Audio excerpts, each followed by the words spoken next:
Tonight, an Islamic terrorist attack happened on New Year's Day in New Orleans and hardly anyone noticed.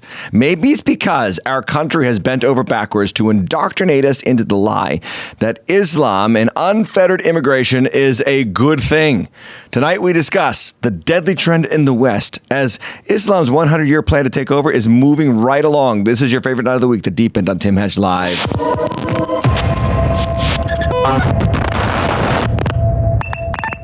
Happy New Year, everybody. We are finally back. It's been a while, but I took a break and I'm rested and ready to go. This is The Deep End with me, your host, Tim Hedge. It's Tim Hedge Live on YouTube. So glad that you're here. If you are on YouTube and you feel so inclined, give us a like, a subscribe. The notification bell being clicked will help us let you know when we go live. We look at the news through a pastoral lens on this channel. Want to let you know this content is for educational purposes only. So let's get started, shall we? It's January 6th. That means I have to wish you a happy Insurrection Day. Yes, you know that fateful day when half the country was burned to the ground in protest, where entire cities and blocks were set on fire. Oh, I'm sorry. That was the Summer of Love. The BLM riots did that. You know, those mostly fiery but mostly peaceful protests. And we've had Cash Kelly on our channel, who was there at the Capitol on January 6th and was invited into the building peacefully by Capitol Police and were escorted, many of them, through the buildings. They did overrun the barricades and things got really ugly, and we don't have to relive the whole thing, but most of them were just there strolling through the ropes, unarmed and peaceful. President Biden, of course, has been calling it the worst thing to happen to the country since the Civil War. Sunny Hassett on The View called it related it to the Holocaust and other notable real tragedies in our history. Amazingly, however, 4 years after January 6, 2021, we are at January 6, 2025, that's today, and the re-election of Donald Trump had to be certified in the Congress by none other than his opponent who lost to him, Kamala Harris, our current vice president. It was an incredible sight to see. Who could have seen this coming? A major political comeback that I couldn't have imagined. And here was that moment where she had to throw the gavel down and welcome the new president into the White House. Watch this. The votes for President of the United States are as follows. Donald J. Trump of the state of Florida has received 312 votes. Kamala D. Harris... Painful. This just has to be painful. There's our partisan leaders in Congress standing for their winner. Gavel time, Kamala. Gavel time. Kamala D. Harris of the state of California has received 226 votes.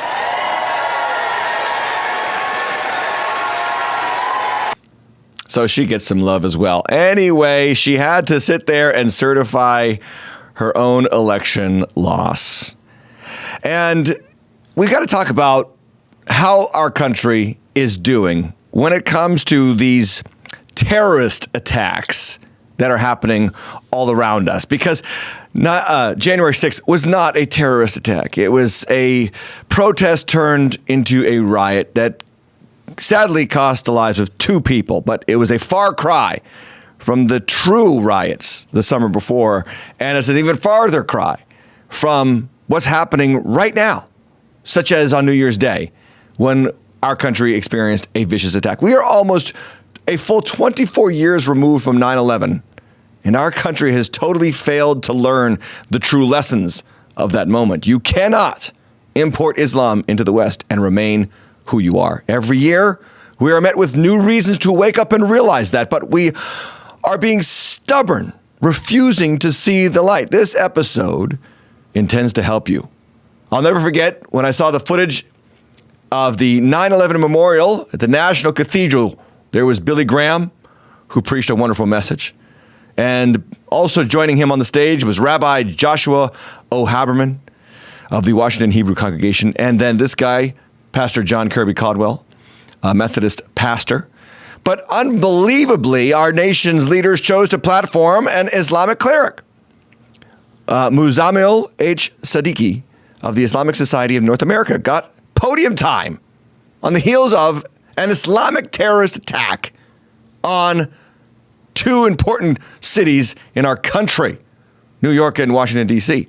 He literally read from the Quran, prayed Islamic prayers, and preached from the National Cathedral in Washington, D.C. in front of our leaders and the nation on national TV. Here we are, 24 full years removed from 9/11, and our country just seems intent on not learning the lessons of 9/11.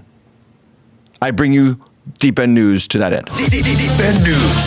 The news you choose if you could choose news. So, yeah, on New Year's Day 2025, a guy by the name of Shamsud Din Jabbar, a 42-year-old U.S. Army veteran from Texas, by the way, executed a terrorist attack in the New Orleans French Quarter. He drove a rented pickup truck adorned with an ISIS flag, circumvented police barricades, and plowed into the crowds on Bourbon Street, tragically killing 14 people and injuring dozens of others. After crashing, he engaged in a firefight with police and was fatally shot. 2 officers sustained injuries but are in stable condition. Authorities discovered rare explosive devices in his vehicle and at other locations in the city, indicating possible advanced training. Word is he scouted out the territory with the Meta glasses that are available, I think, from Ray-Ban. Investigations reveal that Jabbar scouted that area and suggested all of this led to meticulous planning well in advance. The FBI is treating this as a coordinated attack of terrorism, even though they had to reluctantly get to that statement, and is actively searching for potential accomplices. Now, this name, Shamsud Din Jabbar, he's a native-born Texan from Beaumont, Texas. He pledged allegiance to ISIS, was radicalized on the internet. And on the heels of this attack, our country has responded how? Oh, first, that's some pictures from the attack. First, there's the FBI agent that was put in charge. This is Agent Alethea Duncan, who was trying to claim immediately this was not a terrorist attack. Watch. Kirkpatrick said we'll be taking over the investigative lead for this event. This is not a terrorist event. What it is right now is their improvised explosive devices that was found. And we are working on confirming if it's a viable device or not. As Chief Kirkpatrick said, we're asking everyone to stay away from Bourbon Street, specifically from Canal Street to St. Anne. So she later had to recant and stipulate that it was indeed an act of terror, and she was swiftly removed from the case. But this is, again, another stinking example of America not learning the lessons of 9/11 and realizing that there's something called evil, that not all religions are the same. They're not all equal. They don't all believe in the same God. They don't all believe in the same things. And at some point, maybe, hopefully, we will wake up to that reality. Unbelievably, during the broadcast of the Sugar Bowl in New Orleans shortly after this attack, ESPN refused to play the national anthem on their broadcast, instead showing Allstate's CEO calling for unity and less divisive rhetoric, a video so appalling that I absolutely refuse to show it on this channel. And then there is the news, not to be outdone, reporting simply that a truck crashed into a New Orleans crowd, Reuters saying. USA Today saying a truck crashed into New Orleans crowd. YouTube, Fox 35 Orlando, a truck plows into a crowd. Al Jazeera, dozens injured as a truck crashes. Isn't it amazing how trucks can be so darn pesky to just turn on us? It's like Skynet going live and suddenly trucks have become agents of war against humanity. No one's to blame. Definitely not somebody radicalized by Islam. No. That's politically incorrect. We can't say that. And by the way, if it's a truck simply crashing into people, does that mean now we call for the banning of trucks like we want to ban guns and remove the Second Amendment? Then there's the DEI component of all of this. This is the superintendent of police, Ann Kilpatrick, in New Orleans. She is also an instructor for the FBI in the leadership training program where she instructs on bias and diversity. She is the chief of the New Orleans police, and she is a DEI teacher. She's in charge of what's happening right now in regards to law enforcement there. And she failed to provide adequate protection for the citizens of her city. By the way, this is a woman who also struck pedestrians back in August with her own vehicle. I mean, everybody makes mistakes, but I don't hear many times that police superintendents are hitting pedestrians with their vehicles. They tend to be very safe drivers. DEI has a role to play here.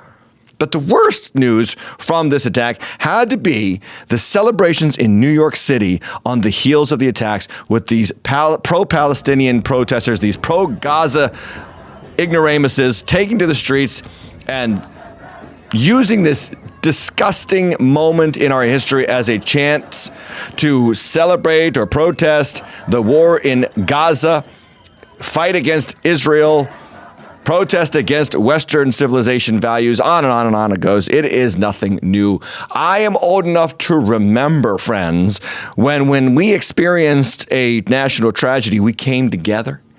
We prayed for those who lost their lives. We sang the national anthem.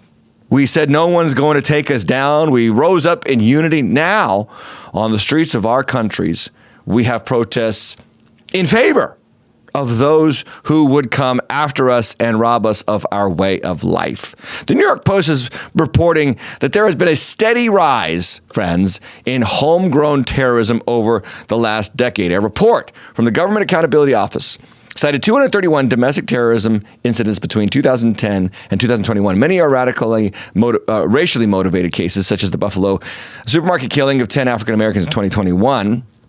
But other lone wolf events have clear links to foreign actors like the Islamic State. In Minnesota, for instance, V.S. Subrahmanian, a professor of computer science at Northwestern University, says ISIS has attempted to recruit Somali immigrants, regarding them as a huge asset in enemy countries. Enemy countries, they live here. They live here, but they consider us an enemy country. And they want to recruit them to treat us as such. New Orleans is just the latest example of radicalization among Americans overlooked by the U.S. authorities. Take the case of John Georgeles. I don't know how to spell that last name or pronounce that last name. He was born in Plano, Texas. This is him, okay? He was born to a Greek-American family. He was raised Christian. He converted to Islam shortly after the September 11 attacks. He adopted the name Yahya Bal-Barumi, and he became deeply involved in jihadist activities, including hacking a pro-Israel lobbyist group's website, AIPAC, in 2006. He moved to Syria, joined ISIS, and died in the Syrian civil war. But he is one example of radicalization over the internet to Islamic beliefs. I also bring your attention to a man named Shaun White. Shaun White, who was a BLM activist who claims to be half black, even though he looks totally white. He converted to Islam recently as well. This is the trend for those who want to go all the way, I guess, with progressive values. Now, I remember again, back to 2001, September 11 happened, and people like George W. Bush bent over backwards, again, to make sure that he whitewashed the Islamic religion as a religion of peace and love. Watch this. Both Americans, our Muslim friends and citizens, tax-paying citizens, and Muslims and nations were just appalled and could not believe what we saw on our TV screens. Yeah, that's not true. There was actually footage on the news of them celebrating what happened on 9/11. But I bring you attention to this video in particular because if you will look over George W. Bush's left shoulder, our right, you will see a man standing there. And that man is, at that time, this is 2001, was the executive director of CAIR, the Council on American Islamic Relations. His name is Nihad Awad. Okay, now we fast forward from 2011, like I'm trying to do on this episode of this channel today, from the reactions to 9/11 and then all the way past through October 7th and the attack by Hamas on Israel. And here he is again talking about he did some more investigating and supports Hamas. Watch. I used to support the PLO, and I used to be the president of the General Union for Palestine Students, which is part of the PLO here in the United States. But after I researched the situation inside Palestine and outside, I'm in support of the Hamas movement. I'm in support of the Hamas movement. That's not what Islam is all about. Islam is peace. In support of the Hamas movement. That's not what Islam is all about. Islam is peace. Islam is peace. No, it is not. It was founded in war. It was sustained and expanded in war. The Crusades were a pathetic attempt by the Christian movement to fight back until they decided that that wasn't right anymore. And we've got a problem on our hands, Western civilization, that we've got to pay attention to. I give you my support of Islamophobia. Now, I'm not talking about hating your Islamic neighbor. I'm not talking about hating Muslim people. I'm not talking about discrimination against people just because of their religious faith. Christians, we're not supposed to do that. We're supposed to love all people, share the gospel with all people, but pray that all people might repent of their sins and turn to Christ for salvation, period, full stop. But Islamophobia might not be a bad idea.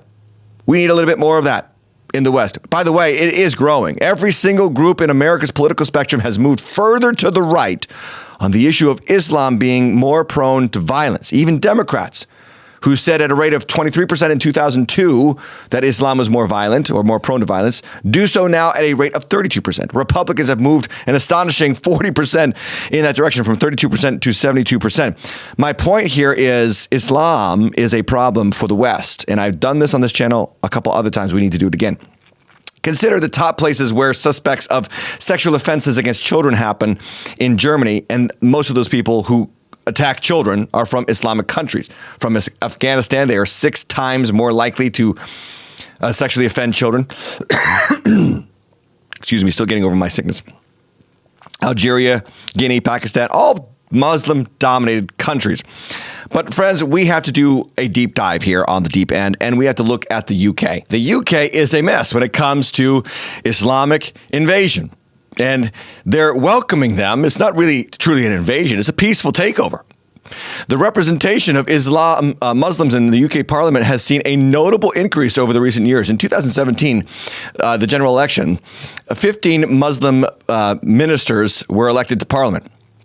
And that rose to 19 in 2019. And in 2024, astonishingly, 25 Muslim MPs were elected, reflecting the growing diversity, quote unquote, in British politics. But the upward trend is also evident in local government. For instance, in 2018, this report shows local elections, 380 Muslim councillors were elected in England, constituting about 9% of the total councillors elected that year.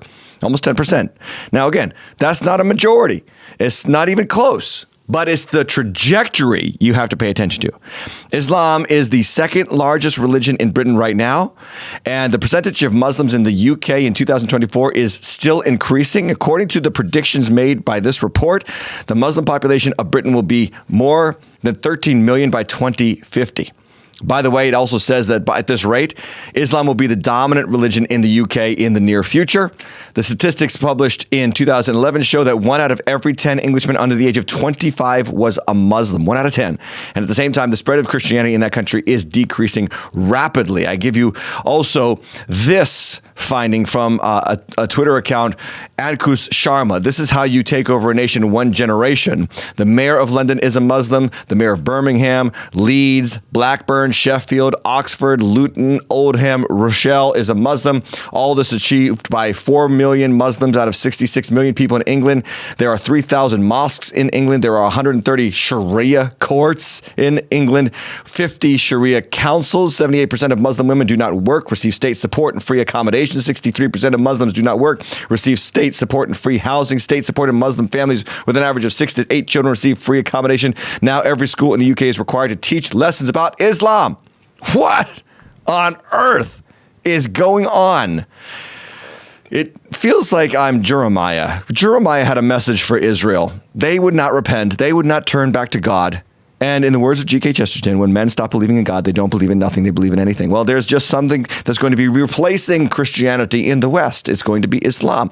Jeremiah warned God's people in ancient times, Jeremiah 5:15, "Behold, I'm bringing against you a nation from afar, O house of Israel, declares the Lord. It's an enduring nation, it's an ancient nation, it's a nation whose language you do not know, nor can you understand what they say." And then he says, they shall eat up your harvest and your food. They shall eat up your sons and your daughters. They shall eat up your flocks and your herds. They shall eat up your vines and your fig trees. Your fortified cities in which you trust, they shall beat down with the sword. My word, history repeats. The Bible is still relevant here in 2025. Sorry. First mistake, getting that one wrong. I remember a while back during the campaign, incoming Vice President J.D. Vance made a statement as a joke about which Islamic country would be the first one to get a nuclear weapon. And here's what he said. And I was talking about, what is the first truly Islamist country that will get a nuclear weapon? And we were like, maybe it's Iran, maybe Pakistan already kind of counts. And then we sort of finally decided maybe it's actually the UK, since Labour just took over. Labour is the Liberal Party over there.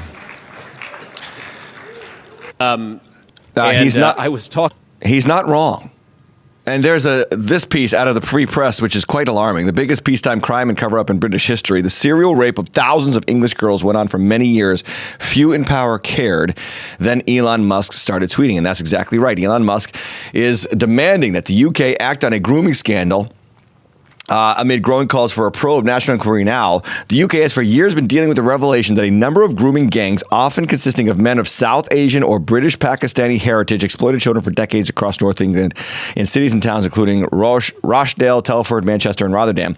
A 2014 independent review of grooming in Rotherham found that the majority of perpetrators were of Pakistani heritage and said it was hard to describe the appalling nature of the abuse that the child victims suffered. They were raped by multiple perpetrators, trafficked to other towns and cities north of England, abducted, beaten, and intimidated. They were examples of children who had been doused in petrol and threatened with being set alight, threatened with guns, made to witness brutally violent rapes, and threatened that they would be next if they told anyone. The report said girls as young as 11 were raped by large numbers of male perpetrators. The report found that around 1,400 children were abused between 1997 and 2013, and that's decades ago.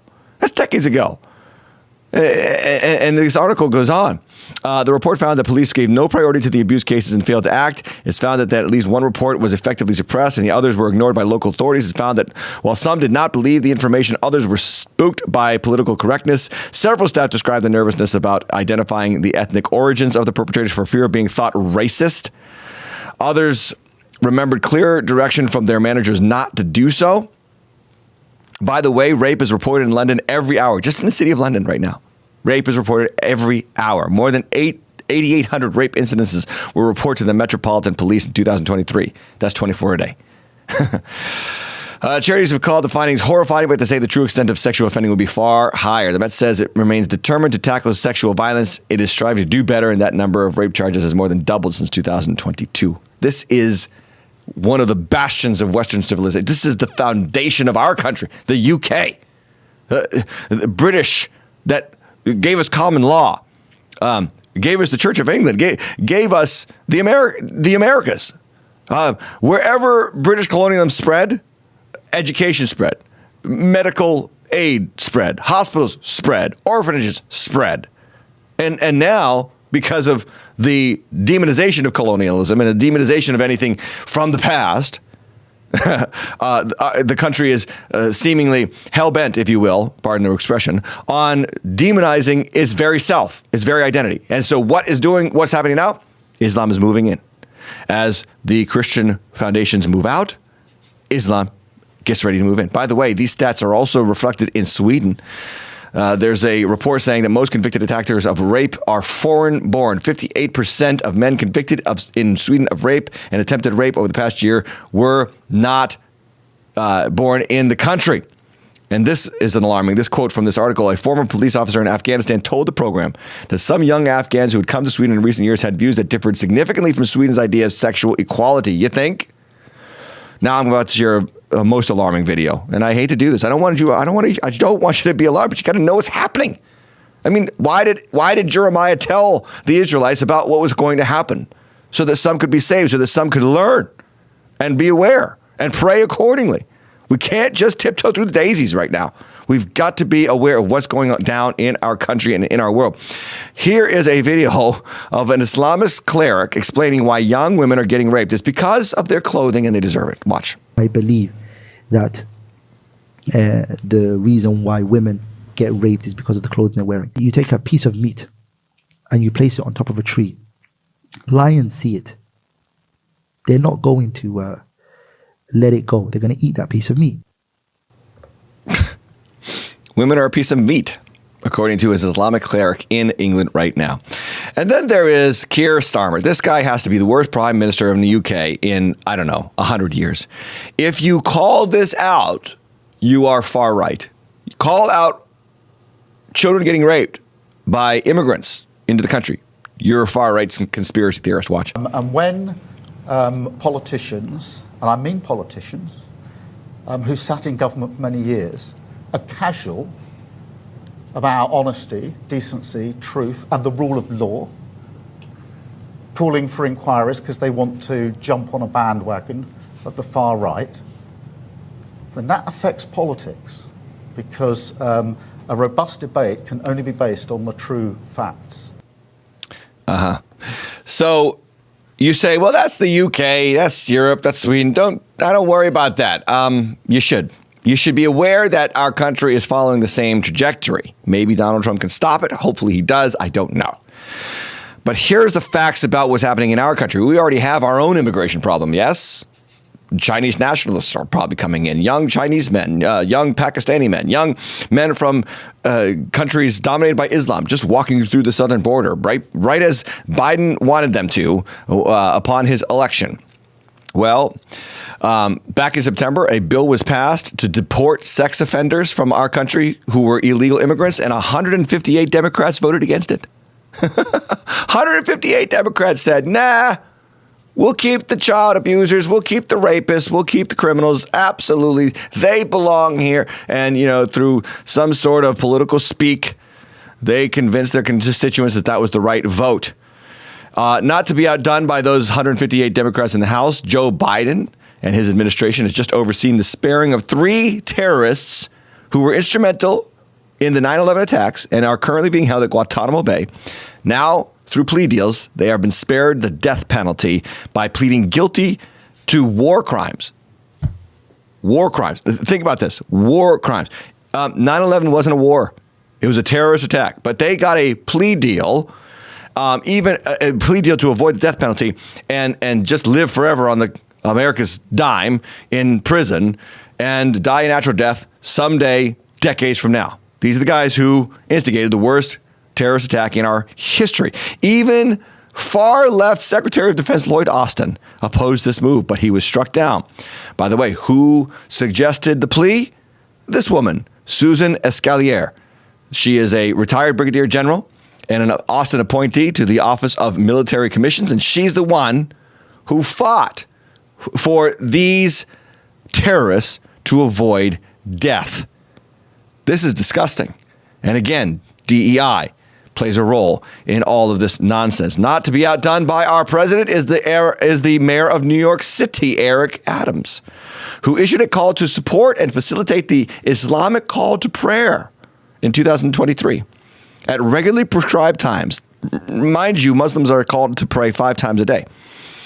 Each Friday during the month of Ramadan. He says this, quote, "Today we are cutting red tape and saying clearly that mosques and houses of worship are free to amplify their call to prayer on Fridays during Ramadan without a permit. We want our brothers and sisters of Muslim faith to know that they are free to live their faith in New York City because under the law we are all treated equally. Our administration is proud to finally get this done." Now, this is an amazing thing.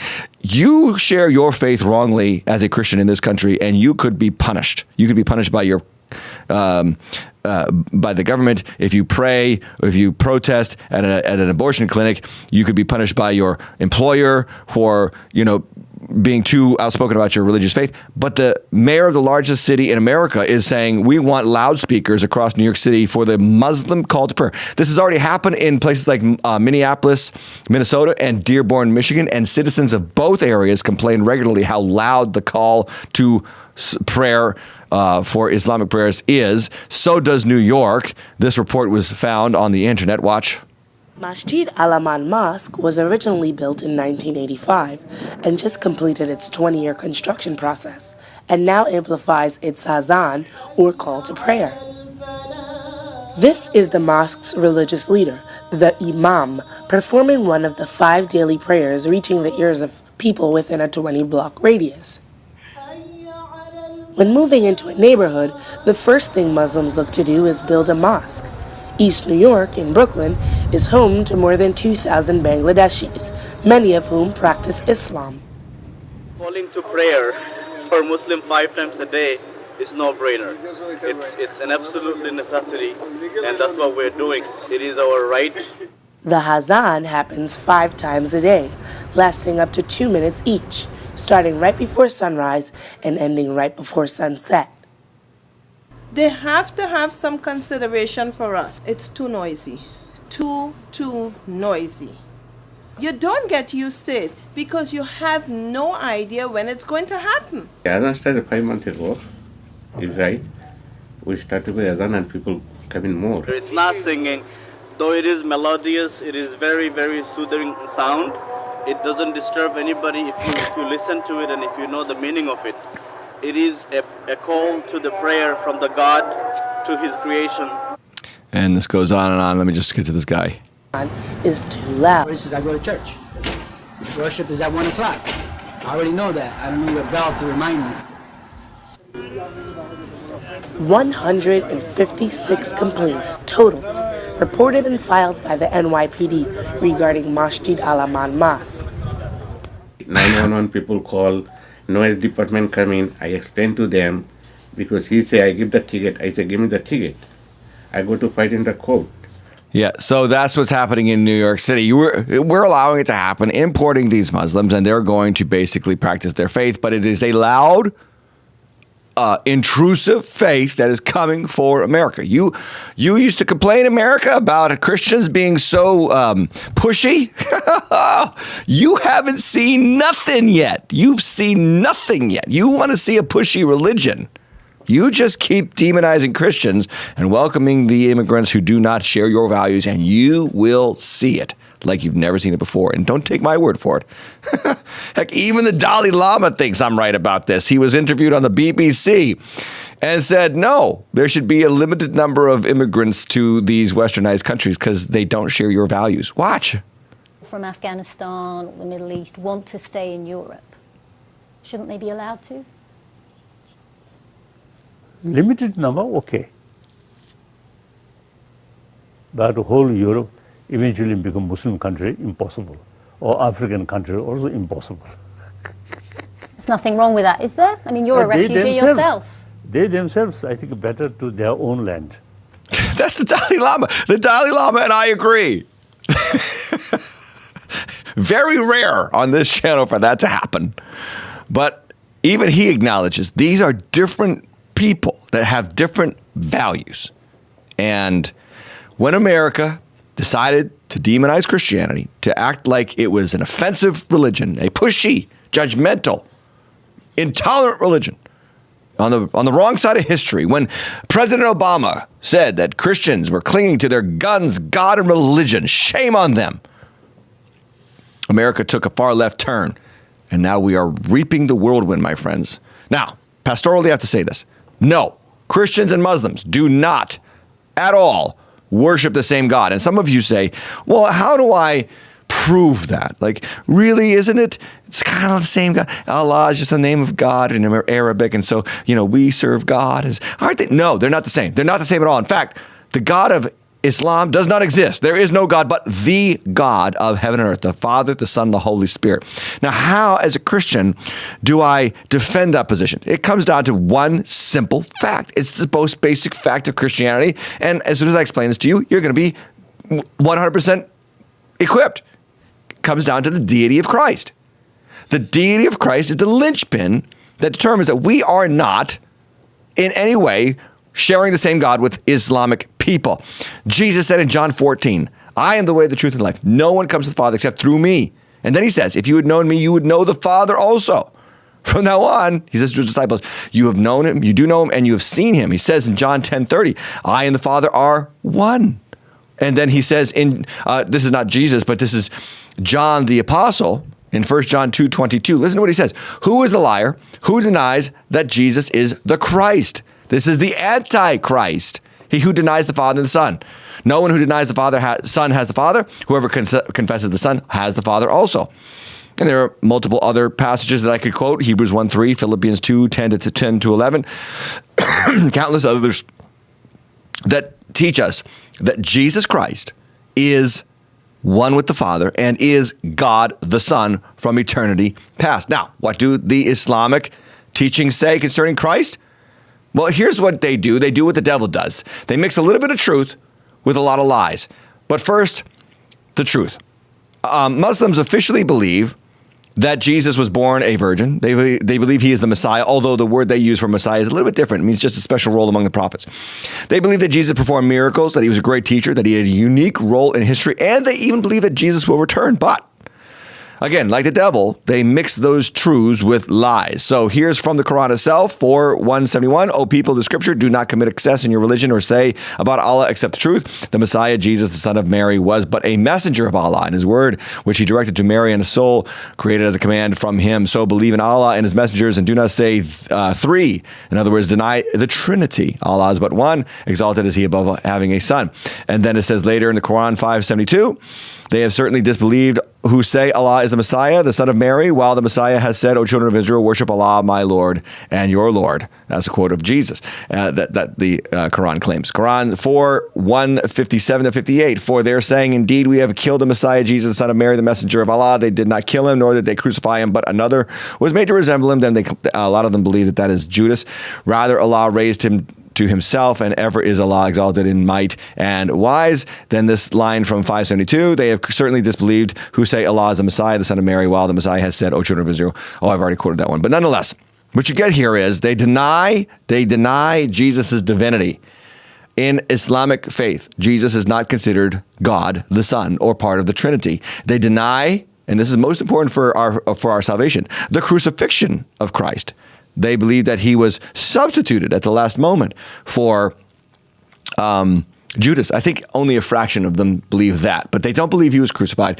They believe that he did go to heaven, he will come back, but he did not rise from the dead as he did not die. Now listen, friends, right there. You have the annihilation of the idea that we could be worshiping the same God. We do not worship the same God. Anyone, 1 John says, that denies Jesus is the Christ is the Antichrist.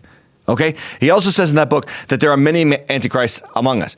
This is why I've said, and I want to repeat here, that I do believe the Antichrist will be Muslim. He will be Muslim or he will be Jewish. That's my second choice. And I'm talking about not Orthodox Jew, I'm talking about secular Jew. But I believe that Islam will play a key role in the tribulation. They will unleash hell on all who deny their faith. And they will upend all the structures of society, institute Sharia law, eliminate all kinds of rights and freedoms, and civilization will be turned upside down at the hands of this demonic religious faith. Demonic. I like to say that Islam is the devil's first monotheism. Before Islam, they were all, multi-god religions, Hinduism, 300,000 gods, and, multi-gods in paganism in the times of Abraham and the patriarchs. But what the devil did was he saw Christianity was spreading throughout the world. It was a one God religion with one key messenger, Jesus Christ. And what he did was he just does what he always does. He duplicates. He cannot come up with his own ideas, friends. The devil is not creative. God is creative. God is creative. The devil is the monkey of God, the ape of God. He seeks to deceive with duplication. And that's exactly what Islam is. It is his first monotheism. And it is intended to deceive. Now, in the old times, the Crusaders fought out Muslims from Western Europe. Notable participants during the Crusades were members of nations like England, France, and the Roman Empire during the Middle Ages. That was our heritage, but we just don't have the legs for that today. We can never imagine doing this now. So the key here is to understand the movements that are happening in the global system of this world. What you see happening in Europe, you will see continue to happen in America. It's sad to say. But what we should be doing as a country, as Americans, as Christian Americans, is praying, God, raise up the church, as you have done time and time again in the past, to be a stabilizing force, a advancing force to present the gospel, to see people saved. We must have a sweeping revival across this country if we are to remain a country. I believe that with all of my heart, and that's why I do this channel, so that you can be aware of what's going on. Pray for your pastor, pray for your church, find a good Bible-believing church and attend and get involved. Don't just sit passively by as you see all these things happen. Now, I invite you also to check out my book, Ending Emptiness. EndingEmptiness.com is out now. If you've got the book and you've read it, please leave a 5-star review. We've got extra content for Depend members, but to see that, you've got to sign up. Subscribe for as little as $10 a month. You can see the extra content coming up right now on our Patreon page. You can also support us for $20, $30, $60 a month. The $60 a month people got a free gift from me for Christmas, and I appreciate you guys so much for your support. When you support us, we support Project Rescue and the American Bible Society. 10% of all that comes in goes out to both of those organizations, so we give 20% away of all that comes in. Thank you for your support. Thank you for your time. May God have mercy on America as we inaugurate a new president in, 14 days. May God bless him. May God bless our country. May God raise up the church to be a blessing of righteousness in our day. God bless you. Have a great night.